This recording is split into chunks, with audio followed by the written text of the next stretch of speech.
पलटी वाला खेल, नीतीश के साथ होगा बड़का खेल, तेजस्वी यादव ने भी दिया संकेत। बिहार में भले ही सियासी उठापटक के बाद नीतीश कुमार ने बहुमत साबित कर दिया हो, लेकिन इसके बाद भी यहाँ बड़का खेला होने की हलचल तेज है। देखें तो एक तरफ एनडीए के कुछ नेताओं के सुर बदले बदले दिख रहे हैं, तो दूसरी तरफ तेजस्वी यादव भी बड़ी तैयारी में दिख रहे हैं। ऐसे में आइए इसी मुद्दे पर एक रिपोर्ट देखते हैं। आपको बता दें कि नीतीश कुमार की नई सरकार का महीना बीतने को आया, लेकिन अभी तक मंत्रिमंडल विस्तार की कोई चर्चा नहीं है। इसके अलावा अभी तक एनडीए में लोकसभा चुनावों को लेकर सीट बंटवारे की भी कोई चर्चा नहीं। अब सवाल यह है कि जब नीतीश कुमार और बीजेपी ने खूब मंथन के बाद गठबंधन किया, तब मंत्रिमंडल विस्तार और सीट बंटवारे में इतनी देरी क्यों हो रही है? क्या नीतीश कुमार को अभी भी कोई डर है? हालांकि सच्चाई चाहे जो भी हो, पर राजनीतिक गलियारे में ऐसी चर्चा है कि मंत्रिमंडल विस्तार में विलंब की मूल वजह बीजेपी और जेडीयू को अपने विधायकों की नाराजगी से बचाना है। दरअसल दोनों ही दलों में उन्होंने मंत्री बनने की उम्मीद पाल रखी है। उनमें किसी का सपना टूटने का खामियाजा एनडीए को न भोगना पड़ जाए, यह सबसे बड़ा डर है। वहीं जेडीयू और बीजेपी के भी कई विधायक लोकसभा का चुनाव लड़ना चाहते हैं। इसके कारण कई सिटिंग सांसद भी संसद में। स्थिति यह है कि जेडीयू के कई विधायक तो अभी से ही लोकसभा चुनाव के लिए खूब बयानबाजी कर रहे हैं। इससे ऐसे संकेत मिल रहे हैं कि अगर ये विधायक किसी भी कारण नाराज होते तो वे पाला बदलते भी नजर आ सकते हैं।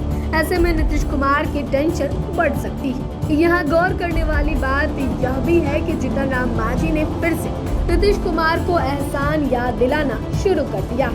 तो वहीं अब तो तेजस्वी यादव ने भी खुलेआम कहा है कि नीतीश सरकार जीतन राम मांझी की वजह से सुरक्षित है। उन्होंने कहा कि पहले बीजेपी ने नीतीश कुमार को सीएम बनाया, फिर हमने बनाया और अब जीतन राम मांझी के कारण वे मुख्यमंत्री बने।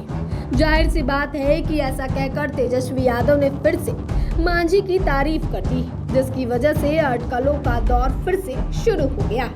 हालांकि मांझी आगे जो भी करे, पर फिलहाल तेजस्वी यादव नीतीश कुमार को हटाने के मिशन में भिड़े नजर आ रहे हैं। वैसे इन सब के अलावा नीतीश कुमार के लिए बीजेपी भी मीठे झटके देने से पीछे नहीं हट रही। सम्राट चौधरी तो साथ रहने पर भी साफ कहते हैं कि भाजपा का संकल्प बिहार में हर हाल में अपना सीएम बनाना है।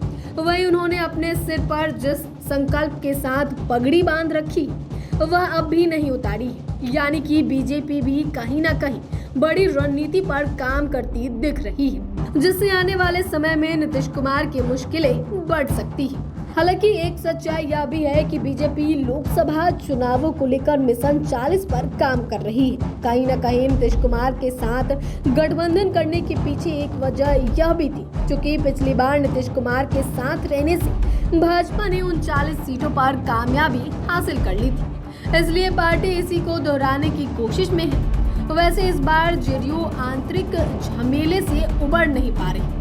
अब तो स्थिति यह है कि जेडीयू के कुछ विधायक के सुर भी बदले बदले दिख रहे हैं। जाहिर सी बात है कि यह स्थिति नीतीश कुमार के लिए ठीक नहीं है। वहीं एनडीए नेताओं की तरफ से जिस तरह की बयानबाजी देखने को मिल रही है, उससे ऐसा महसूस हो रहा है कि बिहार में फिर बड़का खेला हो सकता है।